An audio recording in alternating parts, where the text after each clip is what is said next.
And welcome back to episode 3 of Loki Review. That sentence came out weird, but you know what I mean. And I had an itch. And yeah, so I believe this one was called, it's the name of the planet, Lemonston, or I can't remember the actual name of it. But I've actually heard some people describe this as nothing happened in this episode.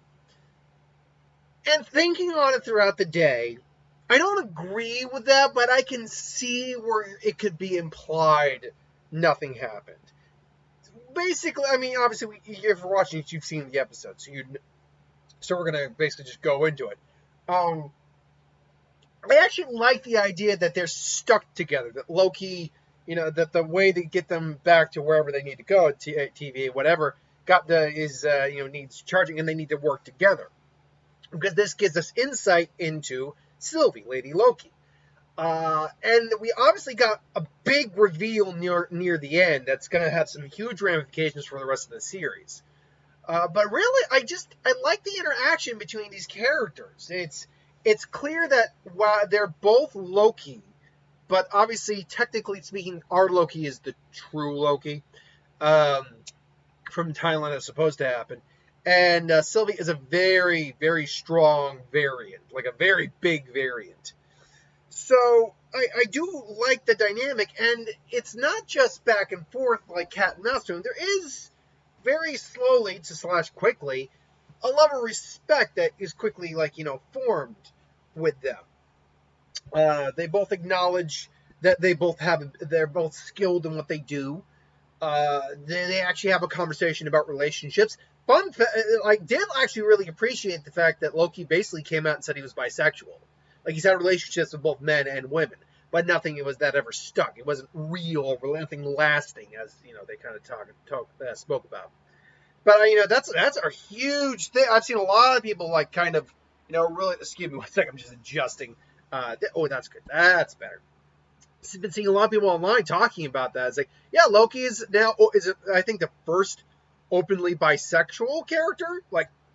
It's been stated that Valkyrie is, but Loki's the first person to actually be like, oh yeah, on both sides. I've had relationships with men and women. Nothing stuck though, Apparently, Sylvie's involved with a postman. I like that scene with the old lady on the old farm saying, "I don't want to take my land from it." Sylvie's approach is just crashing the door. She gets shot. Loki is just like, "Oh, let me try." Is the husband and then gets shot.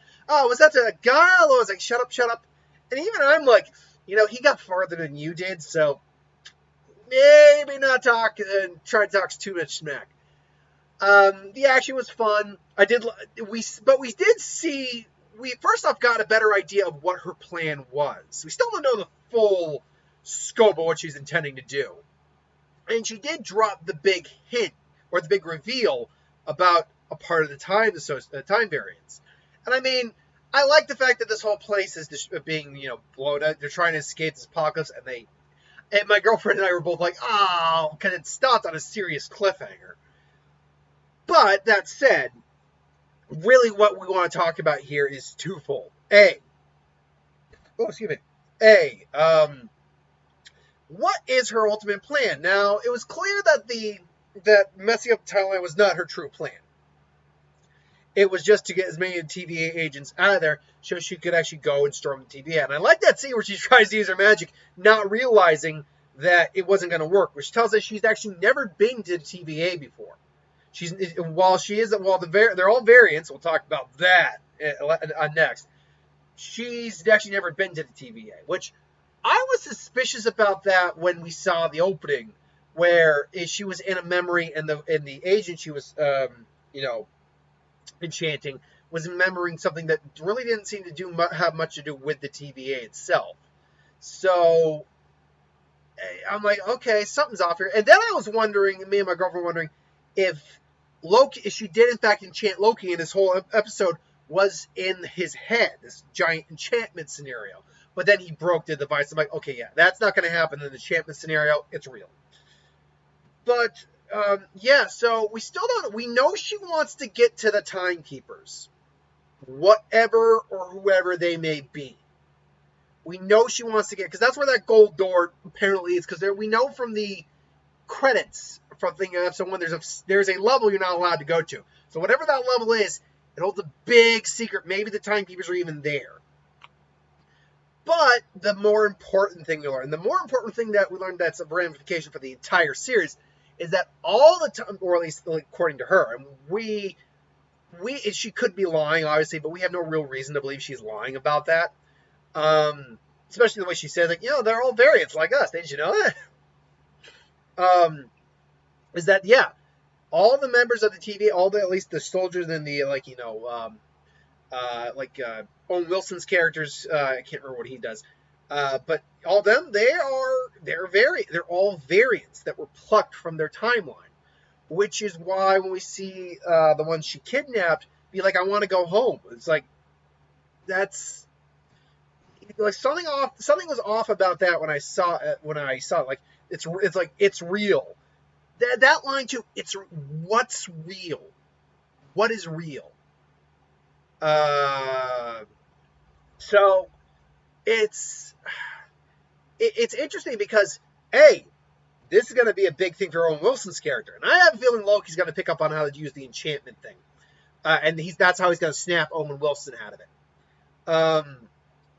Because that's the thing, when she came out of it, she was not well. Like, she was like, okay, whatever mind wipe they did on me seems to have somehow worn off to some degree. So we're probably going to see him do that to Owen Wilson to get Owen Wilson back on his side. But more importantly, it's kind of been leading to what we've been speculating, that there is something shady about the TVA, and that's a big shit. Because the lore behind TVA, at least in this universe, is that they were created by the Timekeepers, but that's clearly a load of bullshit. That's probably why the whole files on the creation of TVA, they probably don't even exist. That's the thing. Because the creation of TVA is clearly, there's something dirty behind it. And it begs the question of, the whole phase on, that's what I choose to believe. And it's like, but what you believe now is complete lies. Like, maybe not a complete lie, but right off the bat, a big part of it is a lie. And my girlfriend pointed out, I was like, that's why he's so obsessed with jet skis. He was plucked from a time where the jet ski exists, and he misses, that's part of his personality still in there. So, now, I actually think his higher up, again, I can't remember her name, but basically like the judge, I don't think she's either not a variant or she's aware of what's really going on. She's very much aware. It's like, I can't let these people figure it out. Like, when she took Loki hostage, like, I'll kill him. Go ahead. I'm like, you really think they care? That you are barking up the wrong tree there, my friend. This Loki's been giving me a lot of problems. So first off, the Timekeepers. I'm guaranteed. I think it's all but now, not confirmed, but all but heavily implied, if not almost solid, that the Timekeepers are not what the lore says.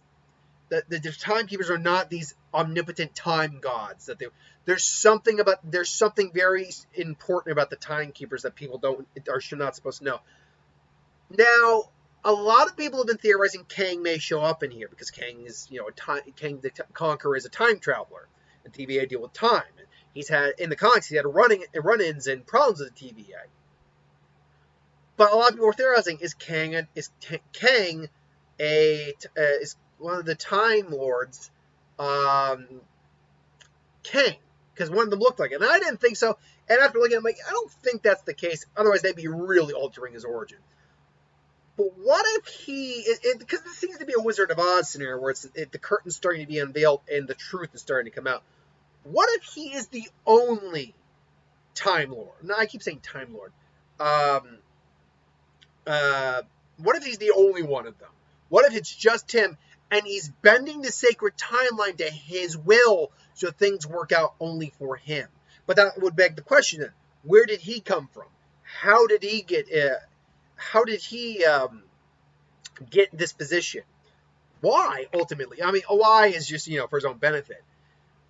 There's something, maybe it's kind of I watch Bleach. I love Bleach, so see the Bleach reference. Maybe it's a Soul King scenario where the time authorities, I think that's what they're called. I'm blanking on what they're called. the three individuals who sabotage are like in a stasis of suspended life and death. They're neither alive nor are they dead, so they can't die, but they can't really function. But they're still conscious to some degree, and they're weaving things around, and someone's manipulating them. So maybe, but it begs a lot. Like, is there any real threat to the timeline if the multiverse were actually to be created? Someone thinks that the timeline needs to remain that one steady stream to avoid multiverse. Who and why? Is it the timekeepers? That's what they're called. Is it the timekeepers?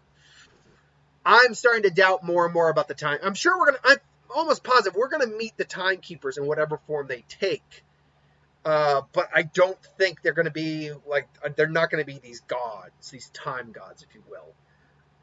So yeah, it's not the best episode. Honestly, I think the first episode is the best episode so far because it has that great self-realization with Loki. Loki and all those scenes that come with that. So yeah, I like the first one. Honestly, I think it's in descending order right now. It's not like it's getting progressively worse, but the quality episode, like what we see in the episode, just didn't match up, I think, to the first episode. Second episode is still great, and I really like this third episode. But it's probably the weakest of the three so far. We've still got 3 more episodes to go. So let's see what they throw at us.